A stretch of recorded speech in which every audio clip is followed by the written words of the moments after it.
جتنی بھی کہانیاں حضرت نوح علیہ السلام کی کرسچن سناتے ہیں وہ توریت سے لیتے ہیں، وہ انجیل میں خود نہیں۔ روح کیا ہوتا ہے؟ اصحاب کہف کا قصہ آپ کو کتنا پتہ ہے؟ یاجوج ماجوج کو حضرت آدم کی ڈائریکٹ اولاد حدیث میں ہی کہا گیا۔ سورہ کہف جس طریقے سے نازل ہوئی ہے اس طریقے سے جو پڑھے گا دجال سے بچے گا۔ اچھا، ہم پڑھنے میں آیا کہ دجال سے بچنے کے لیے یا دجال کے فتنے سے بچنے کے لیے سورہ کہف کا مطالعہ کرنا چاہیے۔ حدیث ہے جی۔ ہاں جی حدیث ہے۔ تو مثلا جب اس کو مثلا دیکھتے ہیں ہم ترجمہ کے ساتھ یا جو بھی ہے، تو اس میں ایسا کچھ دجال کے ساتھ ہمیں کوئی لنک نظر نہیں آتا کہ اس کا کس طرح ہے لنک، اور دجال کا بھی اس میں کوئی اس طرح نام وغیرہ نہیں شامل کیا گیا۔ تو اس کے بارے میں کچھ اگر آپ، دجال کا تو لفظ قرآن میں ہے ہی نہیں، یہ تو حدیث کے تھرو میں پتہ چلتا ہے کہ سورہ کہف دجال کے ساتھ کیا کرے گی۔ تو اس کے لیے بڑی لمبی ایک مجھے تھوڑی سی تمہید باندھنی پڑے گی۔ کہانی شروع ہوگی نوح علیہ السلام سے۔ نوح علیہ السلام سے کسی وجہ سے نبی علیہ السلام نے ارشاد فرمایا کہ نوح علیہ السلام سے لے کے آج تک میرے تک کوئی ایسا نبی نہیں گزرا کہ جس نے دجال کی وارننگ اپنی امت کو نہ دی ہو۔ تو ہمیں پتہ ہے نا، نوح علیہ السلام سے پہلے کافی سارے نبی گزرے ہیں، سوچیں تو صحیح، حضرت آدم سے لے کر نوح علیہ السلام تک۔ تو نوح علیہ السلام سے ہی کیوں شروع ہوا ہے یہ سارا سلسلہ؟ یہ بہت ضروری ہے کہ مسلمان ابھی سوچیں کہ یہ ایسے نہیں ہے کہانی جس طریقے سے ہم نے بس وہی دیو مالائی کے سامنے بنا دیا ہوا ہے۔ حضرت آدم علیہ السلام، جو کہ میں آپ سے ایک سوال کرتا ہوں، جو ذہن میں جواب آئے اسی وقت بتا دیجیے گا، زیادہ سوچیے گا مت، تاکہ یہ ایک تھوڑا سا ٹیسٹ ہو جائے کہ سائیکالوجی کس طریقے سے بنائی جاتی ہے مسلمانوں کی۔ آپ کو پتہ ہے کہ اللہ تعالیٰ نے حضرت آدم علیہ السلام کو جنت میں بنایا اور زمین پہ اتارا، کیسے اتارا؟ سوچیں۔ بس ایسے ہی لگتا ہے کہ حکم ہوا اور وہ چل ہوا پہ اڑ کے ادھر آ گیا۔ ہوا پہ اڑ کے، یہ تصویر بنتی ہے آپ نا، ہاں یہی بنتی ہے ہر مسلمان کے ذہن میں کہ جنت میں کسی اور کانسٹلیشن میں سے، اسپیس میں سے اڑ کے وہ بغیر کسی اسپیس شپ کے ادھر آ گئے۔ یہ آپ کے ذہن میں بنتی ہے تصویر۔ یہ ہے اصلی مسئلہ جو کہ مسلمان لڑکا لڑکی پوچھ رہا ہے، اور پچھلے انکل اور آنٹی کو، بزرگوں کو، پروفیسرز کو، مولوی صاحب کو اس کا آنسر نہیں آ رہا کہ آدم علیہ السلام کو دنیا میں بھیجا ہے، کیسے بھیجا؟ اب کوئی نہ کوئی صورتحال تو کرنی پڑے گی۔ میں نے اس لیے آپ کو کہا نا پچھلی تمام تر گفتگو میں کہ اللہ تعالیٰ قانون نہیں، دنیا اور کائنات کے قانون اللہ پابند نہیں ہے، مگر ان قانون کو توڑتے نہیں ہیں۔ انسانوں کے لیے کوئی ایکسیپشنز نہیں کریٹ کرتے، تاکہ انسان کے اوپر حجت انہی قوانین کی رہے، اور یہی قوانین ہی ہیں جن کے تھرو آپ نے یہ سمجھنا ہے کہ یہ وہ کرے کے اوپر جو فزکس کے لاز ہیں، خالی یہ قانون نہیں ہے۔ اب فزکس بھی ڈھونڈنا شروع ہو گئی ہے، اس کو ملنا شروع ہو گئے ہیں کہ معاملہ کسی اور طریقے سے بھی بنا گیا ہے۔ خالی یہ گریوٹی کا لا، خالی یہ فورسز، ویٹس اینڈ انرجی اسے اس طریقے سے نہیں دیکھی جائے گی کہ اسپیڈ آف لائٹ ہے تو دنیا کی اور کائنات کی سب سے تیز چیز اسپیڈ آف لائٹ ہے، اسپیڈ آف ساؤنڈ جو ہے، اور ساؤنڈ کی اٹ سیلف ویو جو ہے وہ وہی ویو ہے جو ہمیں سمجھ آتی ہے، ایسے نہیں۔ اب سائنس بھی آہستہ آہستہ خرامہ خرامہ ڈسکوریز کر رہی ہے، اپنی طرف سے جو مرضی کر رہی ہے، مگر کوشش کر رہی ہے۔ مسلمان نے کوشش چھوڑ دی ہے، اس لیے یہ پورے کے پورے پروگرام کی ترتیب دینے کے پیچھے مقصد تھا کہ ہم دوبارہ سے اپنی نفسیات تو اثر نو ایک دفعہ اس کا محاسبہ اور محاصرہ کریں کہ بھئی یہ ایسا بھی کیا ہو گیا کہ جو صحابہ کے فوراً بعد جو نسلیں آئی تھیں انہوں نے سائنس کی بنا رکھی تھی، اور ہمارے جتنے بھی مسلمان ہیں وہ سائنس کے خلاف یہ بہکی دیو مالائی باتیں کرتے کہ بس اپنے آپ کو سیٹسفائی بھی کر بیٹھے۔ ابھی میں آپ سے کچھ سوال کروں گا اس سورہ کہف کی سیریز کے اندر، جس سے آپ کو خود ہی سمجھ آ جائے گی کہ دماغ تیار ہی نہیں کیا جاتا مسلمان کا۔ سو حضرت آدم علیہ السلام جو کہ جنت سے دنیا میں آئے ہیں، ان کو ان کے اور ڈائریکٹ اپنی جو پہلی اولاد ہے ان کی، اور ان کے بعد ان انبیاء کی سیریز جو نوح علیہ السلام تک، ہمیں جیسے ادریس حضرت نوح سے پہلے لکھیں، ٹھیک ہے، غور سے سمجھیں اس بات کو۔ حضرت نوح 8th جنریشن میں ہے حضرت ادریس کی، تو یہ غور سے سمجھنا پڑے گا کہ اتنے بڑے بڑے نام ہیں جنہوں نے دجال کی وارننگ نہیں دی۔ نوح علیہ السلام کے ساتھ ایسا کیا واقعہ ہوا تھا کہ جو 6th جنریشن ہے، حضرت نوح چھٹے مطلب ان کے پوتے کے پوتے ہیں حضرت ادریس کے، ٹھیک ہے. سو اگر حضرت نوح علیہ السلام سے یہ سلسلہ شروع ہو رہا ہے دجال کی وارننگ کا، تو کوئی واقعہ ہونا چاہیے یہاں پہ جس کے لیے ہمیں تھوڑی سی کتابیں کھولنی پڑیں گی، اور وہ کتابیں ہیں ہمارے پاس. انجیل کے اندر بھی اور توریت کے اندر بھی یہ ثبوت اب ہمیں مل چکے ہیں. ان کے پاس تو پہلے سے تھے، وہ جس اینگل سے دیکھ رہے تھے نا یہ سارے کے سارے معاملے کو، وہ بہت ضروری ہے کہ ہمیں پتہ ہو کہ وہ کیا اینگل ہے. اور ہمارے نبی علیہ السلام نے ہمیں جب نوح علیہ السلام کا بتا دیا ہے تو چابی دے دی ہے، اب ہم نے وہ تالا ڈھونڈنا کہاں پہ لگتی ہے.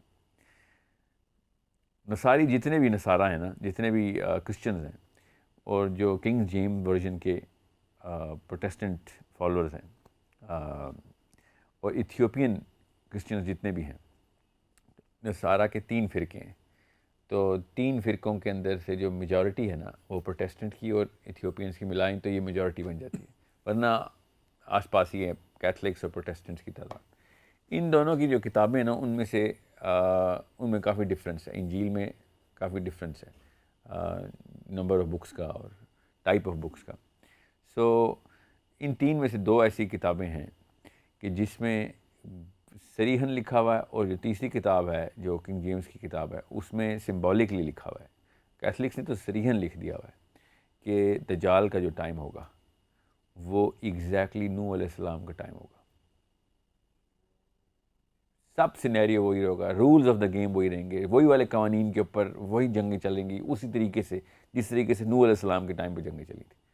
اب یہ سوچنے والی بات ہے نا کہ چھوٹا واقعہ تو نہیں کہ نوح علیہ السلام کے بارے میں ہمیں کچھ بھی نہیں پتہ. اور میں آپ کو پھر بتا دوں ایون کرسچن لٹریچر کے اندر بھی اتنا کچھ نہیں لکھا ہوا. انہوں نے ادریس کے اوپر علیہ السلام کے اوپر ایک کتاب لکھ دی ہے، مگر نوح علیہ السلام کے اوپر اس لیول کی ڈیٹیلنگ نہیں ہے سوائے سیلاب کی. ہے ڈیٹیل، مگر یہ نہیں ہے کہ لڑائی کیا ہوئی، کس طرح کے اوزار استعمال ہوئے، ہتھیار کس طرح کے استعمال ہوئے. اوزار کا مطلب کشتی بنانے کے لیے کون سے اوزار، لڑائی کے لیے کون سے ہتھیار، کس طرح کی جنگ تھی، کس قسم کی مخلوقات تھیں جس کے ساتھ جنگ تھی. اس کا تذکرہ ایتھیوپینز نے کیا ہے بڑی تفصیل سے. ایتھیوپین بائبل کے اندر ہے. Ethiopian Bible is the number 3 biggest sect in Christianity. اسلام میں یہ والا سارے کے سارے معاملات اس لٹریچر میں اس طرح نہیں آئے. حدیث نے ڈائریکٹلی اشارے کیے ہیں تاکہ ہمیں پتہ چل سکے کہ ہم پڑھیں اس کو، مگر یہ ایک حدیث بڑی کلیئر ہے کہ نوح علیہ السلام سے لے کے آج تک کوئی ایسا نبی نہیں گزرا جس نے دجال کی وارننگ نہ دی. اب بات یاد رکھیے گا، اصلی کہانی آپ نے سورہ کہف کی پوچھی بھی ہے، اور سورہ کہف کا بیک ڈراپ میں آپ کو بتا رہا ہوں کہ توریت نے بھی بتا دیا جو کہ یہودیوں کی کتاب ہے، اور انجیل نے بھی بتا دیا کہ نوح علیہ السلام اور آخری دور ایگزیکٹ سیم ہونا ضروری ہے. یہاں تک کہ بشارتیں دی ہیں توریت نے کہ نوح علیہ السلام کے جو فالورز ہوں گے جو کہ بنی اسرائیل نہیں ہوں گے، بنی اسرائیل کے علاوہ جو قوم بچ جائے گی وہ نوح علیہ السلام، نوائٹس بولتے ہیں اس کو، نوح علیہ السلام کی امت کے لوگ ہیں کہ جو بھی حق کے اوپر ہیں، اللہ کی وحدانیت توحید کے اوپر ہیں، اور نوح علیہ السلام کی ڈسینڈنٹس میں سے ہیں. اب انہوں نے 2-3 اور نشانیاں کوالیفیکیشن رکھی ہوئی ہے، مقصد یہ نہیں ہے بات کا، اس لیے میں تفصیل میں نہیں جا رہا، مگر انہوں نے جب ایک بریکٹ بنانی تھی یہود کے علاوہ تو انہوں نے ان کو بھی ویٹو دے دیا. نوائٹس بولتے ہیں اس کو، نوح سے نوائٹس. اب یہ بات ضروری ہے یہ سوچی جائے. میں اس طرح تفصیل سے تو نہیں بتاؤں گا، نہ ہی ٹائم ہے اتنا، مگر اتنی کلیئر انڈیکیشن بتا دیتا ہوں کہ نوح علیہ السلام کی لڑائی صرف انسانوں سے نہیں تھی، دنیا پہ ہی تھی مگر صرف انسانوں سے نہیں تھی. نوح علیہ السلام کے ٹائم کے اوپر جو کچھ معجزاتی قسم کے معاملات ہوئے جس کے بیسک کامن سینس کے خلاف باتیں ہماری انسانی عقل میں سما ہی نہیں سکتی، مگر اللہ تعالیٰ نے قرآن میں بھی، انجیل میں بھی، توریت میں بھی بول دی کلیئرلی کہ پوری دنیا میں پانی آ گیا. سوچیں تو صحیح، یہاں تک کہ عام دماغ اس کو ہضم نہیں کر سکا. اتنا ایک ایب نارمل ایونٹ ہے کہ مسلمانوں کے اندر بھی شاخیں بن گئی کہ نہیں دنیا پہ تو نہیں سیلاب آ سکتا. حالانکہ توریت تفصیل بتا رہی ہے دنیا پہ سیلاب کی، ایتھیوپین بائبل، انجیل ساری. پھر اللہ تعالیٰ نے بھی سیلاب کی بات کی. اور دوسرا واقعہ جو بہت بڑا ہوا کہ نوح علیہ السلام نے سارے جانور اکٹھے کر لیے، ایک جوڑا. یہ تو ہمیں پتہ ہے اس بات کا، سنا ہے آپ نے نا. آپ خود سوچیں کہ ایسی دنیا کی کون سی کشتی ہے جس میں دنیا کے جانور اکٹھے ہو سکتے ہیں. ہماری کامن سینس کے خلاف بات ہے. سو یا تو کشتی بہت ہی بڑی ہے، یا پھر دنیا کے سارے جانور اکٹھے نہیں ہوئے، یا پھر یہ دونوں تو ہوئے ہیں مگر وہ طریقہ کار بالکل فرق ہے جس طریقہ کار سے ہم نے اگر جانور اکٹھے کرنے ہو تو. اب جانور اکٹھے کرنے کا تو قرآن کی ڈائریکٹ آیت ہے، اس پہ تو ڈینائی نہیں ہو سکتا.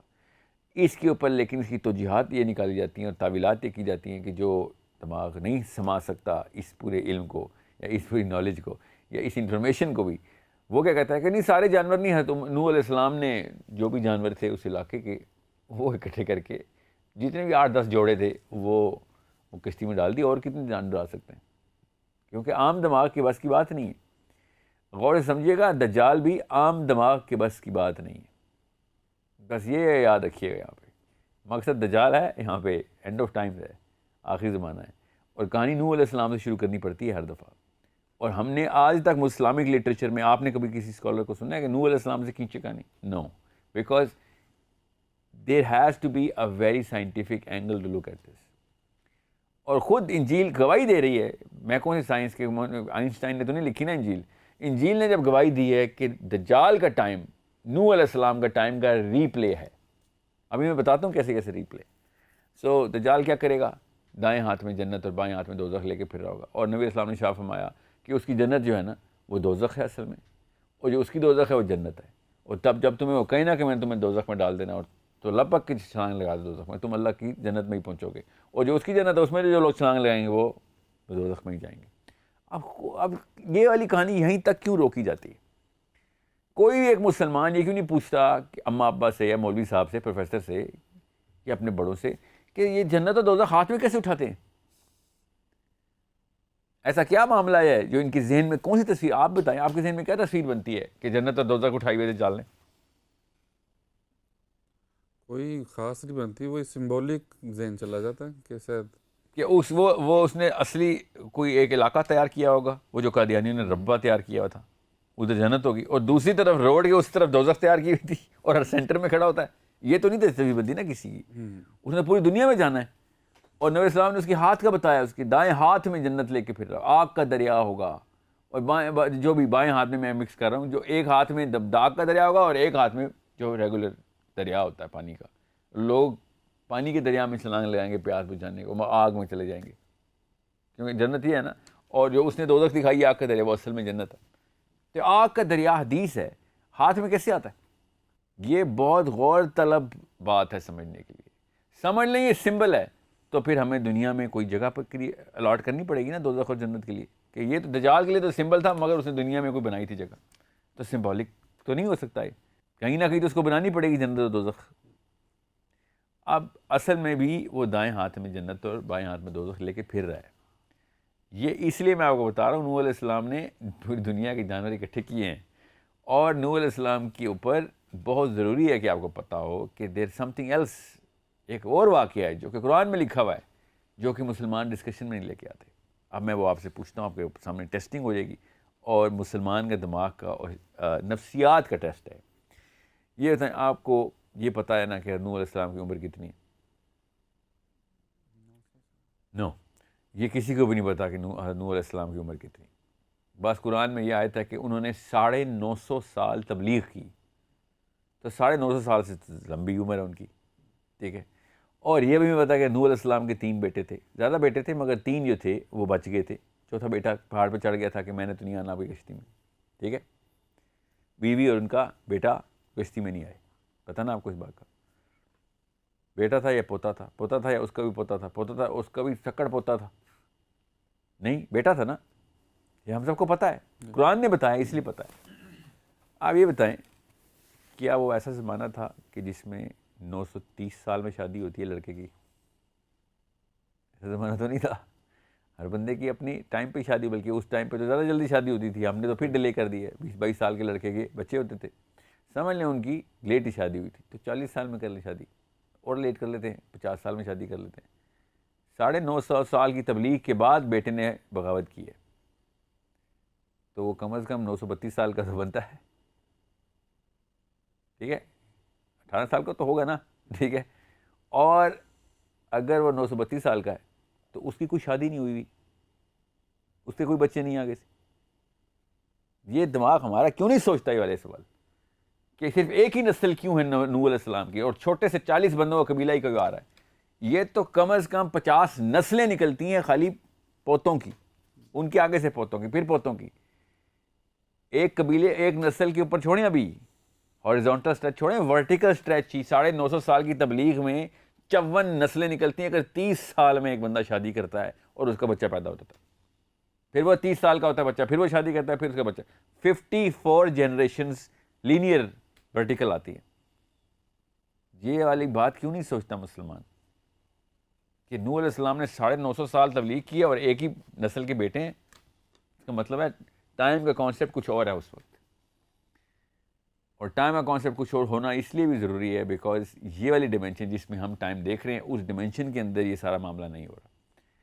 اور اس وجہ سے ہی آپ کو ایکسپلینیشن میں آسانی ہوگی. پورے جانور اکٹھے کرنے کے لیے جو وقت درکار ہے, جو ریسورس درکار ہے, وہ اس ڈیمینشن کی ریسورس نہیں ہے.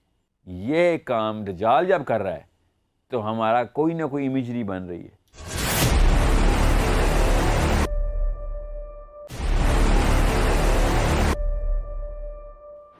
ٹھیک ہے, اس لیے میں آپ کو بتا رہا ہوں کہ نوح علیہ السلام, آپ کڑی جوڑنی پڑے گی کہ ساحل صاحب نوح علیہ السلام کے اوپر اتنی بحث کیوں؟ کیونکہ نوح علیہ السلام کے ٹائم پہ کوئی ایسی ڈیمینشن کھلی ہے یا پھر کوئی واقعہ ایسا ہوا ہے جس کے تھرو دجال جیسی کسی چیز نے انٹری کر لی ہے پلانٹ میں. سمجھ رہے ہیں؟ اس لیے یا پھر نوح علیہ السلام نے دیکھ لیا کہ یہ پاسبلٹی ہے اس مخلوق کی آ جانے کی, اس لیے انہوں نے وارننگ دینی شروع کر دی ہے اپنی امتوں کو. سمجھ رہے ہیں؟ جیسے ہمیں پتہ ہے کہ نبی علیہ السلام نے شاہ فرمایا کہ میں نے اسرافیل معراج کے اوپر میں نے اسرافیل کو دیکھا کہ ہونٹ لگے ہوئے چپک گئے ہیں اس انسٹرومنٹ کے ساتھ, جو ہورن ہے جس میں ابھی سور پھونکا جائے گا, وہ ٹرمپٹ جو ہے. تو ابھی جب نبی علیہ السلام نے دیکھ لیے تو آ کے ہمیں وارننگ دی نا کہ ابھی واقعہ بہت بڑا ہونے والا ہے. سمجھ رہے ہیں؟ سور پھونکا جائے گا. بالکل اس طریقے سے نوح علیہ السلام سے لے کے نبی علیہ السلام تک یہ دجال کی وارننگ جو ہے نا, یہ ہر نبی دے جا رہے ہیں.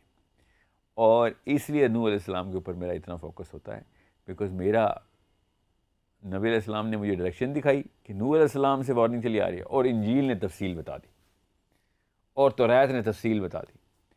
اس لیے کئی جگہوں کے اوپر میں نوح علیہ السلام کا ریفرنس دوں گا آپ کو. اب رہی بات سورہ کہف کی. سورہ کہف جو ہے نا, پہلے تو اس ڈیمنشن کو, اس ریلم REALM ریلم کو سمجھ لیں, اس جہان کو سمجھ لیں جہاں پہ سارے واقعات ہو رہے ہیں. بیکاز دجال کا کوئی بھی واقعہ نارمل نہیں ہے. پہلا دن اس کا جو ہے نا, وہ میرا اور آپ کا ایک دن 24 گھنٹے کا ہوتا ہے, اس کا 1 سال کا دن ہے. 1 سال کا دن کیسے کرتے ہیں دجال کا؟ اس کا مطلب ہے کوئی اور ہی جہان ہے جہاں سے ٹیکنالوجی آ رہی ہے. دنیا میں تو کوئی ایسی ٹیکنالوجی نہیں ہے جو ایک دن کو 1 سال کے اندر کھینچ سکے. کوئی ایسا کام تو نہیں ہے دنیا کے اندر. اس کرے کو 1 سال کو 1 دن کو 1 سال کرنے کے لیے اس کا اپنے مدار کے اوپر گھومنا بند کرنا پڑے گا, تب 1 دن 1 سال کا ہو سکتا ہے. ٹھیک ہے, یہ تو ہمیں پتہ ہے اس بات کا کہ دنیا اپنے ہی مدار پہ گھوم رہی ہے, تب کہیں دن پلٹتا ہے نا, دن اور رات کا تسلسل ایسے چل رہا ہے. تو اگر 1 دن کو 1 سال تک کھینچنا ہو جو کہ دجال نے کھینچنا ہے, تو وہ اس کرے کو روک لے گا یا اتنا سلو کر دے گا جتنا کہ ہمارے پاس مرکری ہے. مرکری کا 1 دن ہمارا 1 سال. وہ اتنا سلو گھومتا ہے اپنے مدار پہ کہ سورج کے سب سے قریب ہے وہ سیارہ, اور آدھا فروزن ہے, برف ہے اس پہ. کیوں؟ کیونکہ وہ آدھا حصہ نظر سورج کی طرف آتا ہی نہیں, اور جب آدھا حصہ سورج کی طرف آتا نہیں ہے تو جو دوسرا حصہ سورج کی طرف رہتا ہے وہ پگھلا رہتا ہے ہر وقت. تو آدھا وہ مولٹن ہے اور آدھا فروزن ہے. سمجھ رہے ہیں؟ کیونکہ وہ اتنے عرصے سے شروع سے ایسے ہی معاملہ چلتا آ رہا ہے. ہمارے لیے خالی 1 دفعہ یہ واقعہ ہونا ہے. کرۂ ارض کو 1 دفعہ کے لیے روکنے کی کوشش کرے گا یہ, وہ جیسے بھی روکے گا وہ ایک سپیڈ سلو کر دے گا پلانٹ کی, جس سے وہ 1 دن 1 سال کا ہو جائے. تو صحابہ نے اس لیے پوچھا تھا کہ یا رسول اللہ پھر نماز کیسے پڑھیں گے؟ کیوں؟ کیونکہ صحابہ کو تو پتہ تھا اس بات کا کہ 1 دن میں 5 نمازیں ہوتی ہیں, اگر 1 سال میں تو 5 نمازیں نہیں ہوتی. ٹھیک ہے, تو پروفیسر صلی اللہ علیہ وسلم نے بھی یہی کہا کہ سورج نہیں نظر آئے گا تمہیں, تم نے اندازے سے کرنا ہے. کیونکہ سورج کیسے نظر آئے گا؟ 1 سال کے اندر آپ ایک طرف رات ہو چکی ہے تو 1 سال اب رات ہی رہے گی نا, ایٹ لیسٹ 6 مہینے تو رات رہے گی. تو آپ کو کیسے پتہ چلے گا فجر کا ٹائم ہے یا ظہر کا؟ ظہر تو سورج کے سر پہ آنے پہ ہوتی ہے. ٹھیک ہے, عصر سورج کے غروب ہونے سے پہلے ہوتی ہے, اور مغرب سورج کے غروب ہونے کے فوراً بعد، تو سورج تو ہے ہی نہیں، تو کیسے، تو وقت گھنٹے کا اندازہ کریں آپ، کتنے گھنٹے میں ہو جانی چاہیے تھی آج کے دن، اور بس کریں. سو یہ ایک ضروری بات ہے کہ جو آپ سب کو سمجھنے کے لیے کام آئے گی. اب رہی بات سورہ کہف، ساتھ ساتھ میں دجال کی کڑی جوڑتا رہوں گا، آپ کو سمجھ آ جائے گی. یہودیوں کو نا توریت سے پتہ تھا کہ کہانی شروع ہو چکی ہوئی ہے، یہاں تک کہ اتنا پتہ تھا کہ یہ والے پیشن گوئیاں یہودی آپس میں بھی اور لوگوں کو بھی بتاتے پھرتے تھے. اتنا کلیئر انڈیکیشن تھی ان کے پاس کہ جروسلم سے مدینے کی ایلیمنٹری سیٹلمنٹ نبی علیہ السلام سے 100 سال پہلے ہو چکی ہوئی تھی. 100 سال پہلے ایلیمنٹری سیٹلمنٹ کا مطلب ہے الگ الگ علاقوں میں یہودی بسیرا شروع کر دیا تھا، اور باقاعدہ بتاتے پھرتے تھے کہ ابھی نبی نے آنا ہے، ادھر ایک علاقے میں نبی نے آنا ہے. اور دو الگ الگ ایک ہی طرح کے علاقے ہیں، مگر مدینہ کی طرح کی کوئی جیوگرافیکل سملیرٹی ہے، مگر زیادہ تر یہودیوں کو پڑا تھا کہ مدینہ میں ہی آنا نبی نے.